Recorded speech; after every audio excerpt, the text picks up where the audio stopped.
Assalamualaikum warahmatullahi wabarakatuh. Introduce my name is Risma and I am from for the English education class K1.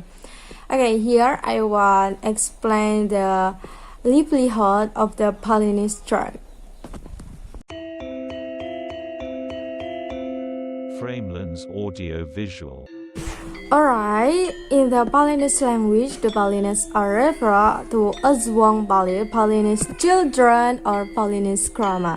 This tribe is the majority ethnic group on the island of Bali. The total population of Balinese tribes living on the island of Bali is around 3.3 million people. Meanwhile, there are about 600,000 people scattered in several areas in the country. Some of those areas are West Nusa Tenggara, Lampung, Bengkulu, Central Sulawesi, and several other regions. Balinese history. The information of Balinese community groups is divided into three waves. There are three stages of the process of migration of the ancestors of the Balinese tribe to the island of Bali, including first, prehistoric age. The first wave occurred in prehistoric times. This displacement occurred due to the distribution of population that occurred in the archipelago at that time. Second, Hindu development period. The second wave is a period of gradual human displacement due to the spread and development of Hinduism. The third, migration of the population of the Majapahit kingdom. The third and last wave are the ancestors of the people who come from the island of Java after the king of Majapahit Hayam died. The heyday of Majapahit did not last long and collapsed. This was also accompanied by the spread of Islam in the 15th century. The kingdom of the Maquis, an Islamic kingdom, tried to conquer Majapahit, which is a Hindu kingdom. The people of Majapahit, who did not want to give up and were reluctant to embrace Islam, finally fled to the east.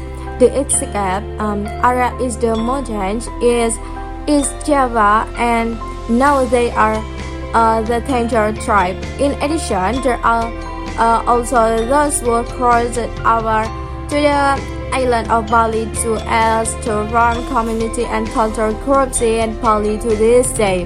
People employ from Sikhism, which is a combination of Hindu religious understanding and Balinese tradition. Belief or religion in Bali. Ethnic Balinese are descendants of the people of the Majapahit kingdom, which is a Hindu kingdom. Therefore, until now, most of the Balinese are still embracing Hinduism. Balinese social strata or caste. The Balinese social life system are called Wangsa.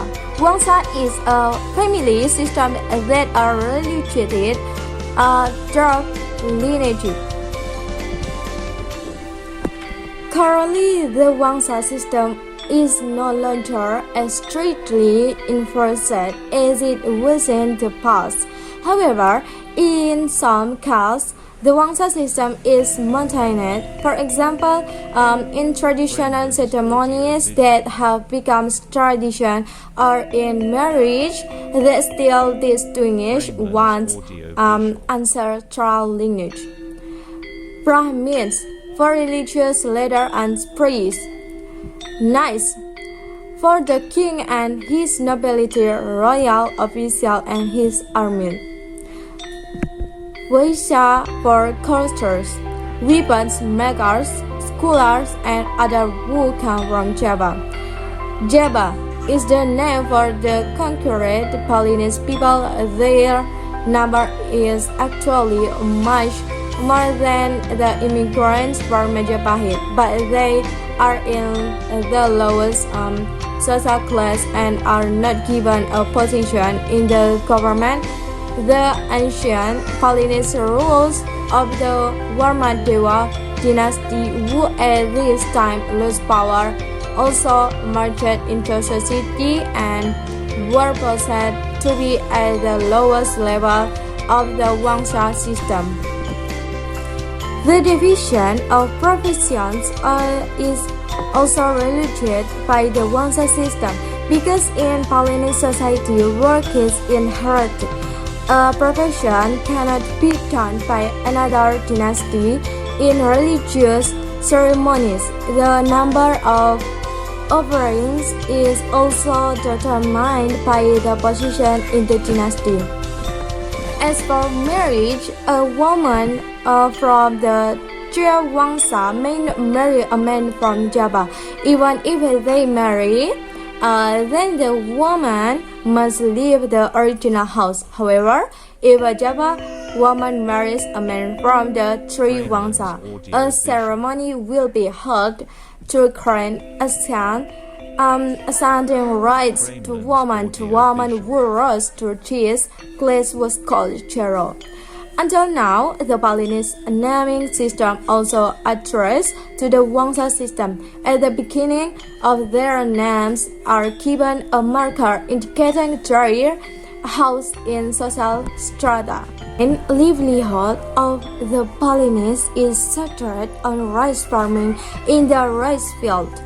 In mountain areas, people plow rice field with a terrace system. People know an irrigation organization that has been going on for decades, namely Subak. Solidarity among Subak residents is strengthened by the existence of special religious ceremonies held by the residents.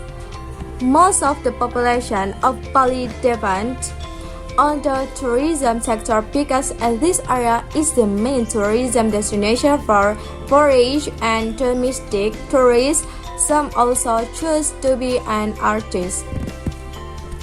Other types of rural livelihood are also well developed, such as raising cattle, buffalo, chickens, ducks, pigs, goats, dogs, and so on. Since leaving the Ngurah Rai International Airport in Bali, tourists can see the offering placing in the corner of the room until in front of the mini market. The offering with a distinctive color and fragrance are still visible. Many connect the existence of offering with mystical things. For example, people who deliberately step on them or run over them will sorely get hurt. But beyond the mystical myth, offerings are a way for Balinese people who are predominantly Hindu to give thanks to their creator. The offerings that are often found in front of the house around the side of the roads are called kanansari. The size is the smallest among other types of offering made by Hindus in Bali. Placing the kanansari every morning means their gratitude to Sang Yang Widiwasa. This also means surrendering of material and time to the Almighty.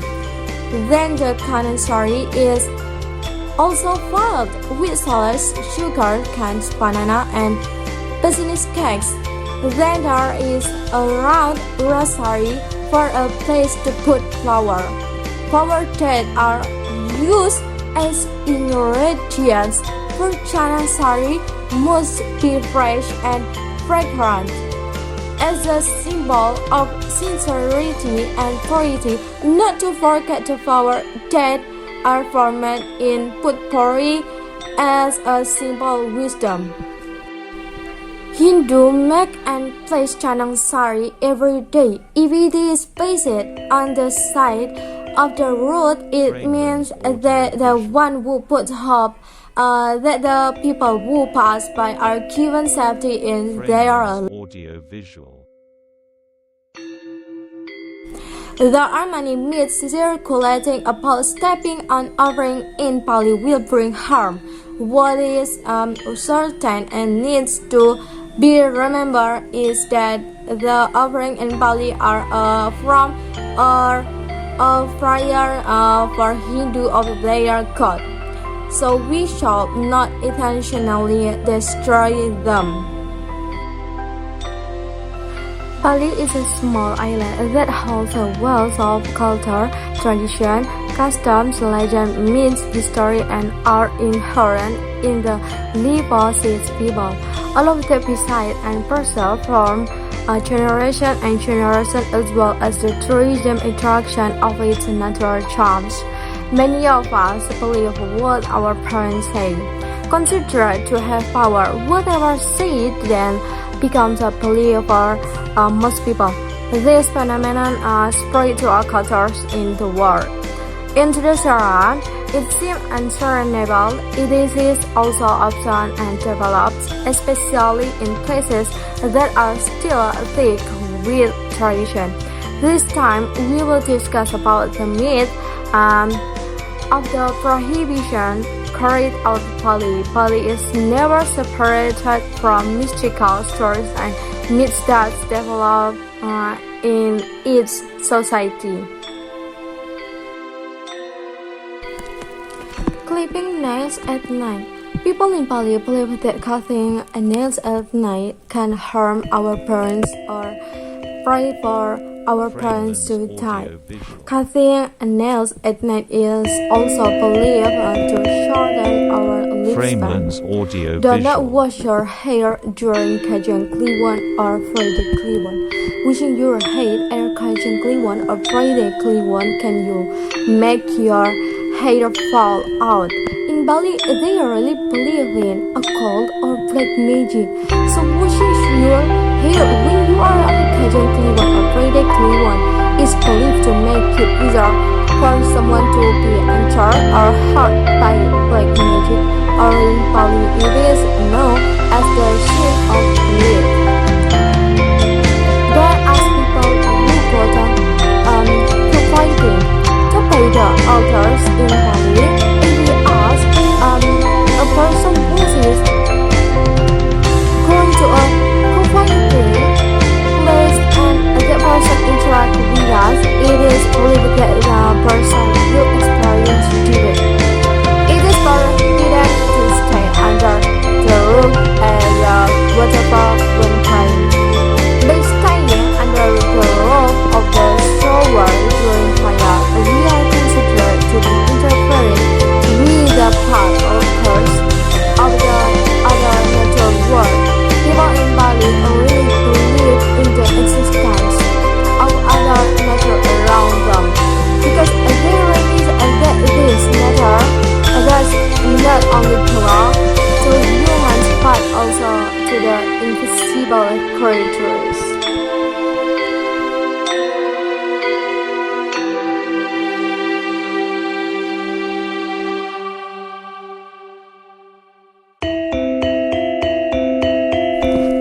Framelands audio-visual. Balinese culture is famous for the art of dance, performing arts, and carving. Framelands Cover-piece audio-visual. observe that every Balinese deserves to be called an artist, because there are various artistic activities that they can do regardless of their busy lives are farmers, traders, coolies, driver, and so on, from dancing, playing music, painting, sculpting, singing to music. Play the play.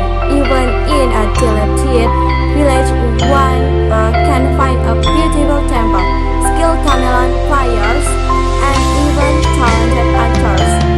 Even the offering made by Balinese women have an artistic side to the interweaving of pieces of coconut, leaves, and a neat and tower enchantment of fruits.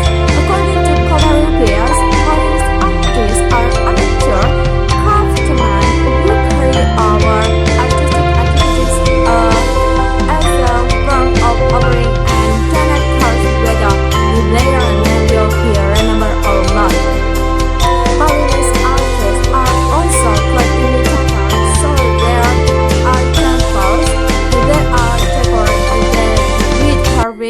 resembling Chinese coat, or decorated with relief or motorized vehicles, which they sample from forage magazines. Gamelan is a form of musical art that is vital in various traditional Balinese events. Each type of music is adapted to the event. Music for Piodelan anniversary is different from the music that accompanies Metata third serving, as a wedding, cremation, melody, and so on. The various gamelans are also adapted to the various types of dance that exist in Bali. According to Spice, the art of Jain makes the life of the Balinese people wool, as well as being an important element in an adult series of traditional and personal ceremonies. As in Java, the Balinese are also familiar with wayang performances, but with the form of a puppet that is more human-like than the typical Japanese wayang. The Balinese also have unique aspects related to their religious tradition. Their religious life is a centration between Hindu, Buddhist religion, and Balinese traditions. Alright, that's all from my explanation, and I hope you understanding from my explanation. Thank you for watching. Thank you for your attention. See you and have a nice day. Bye.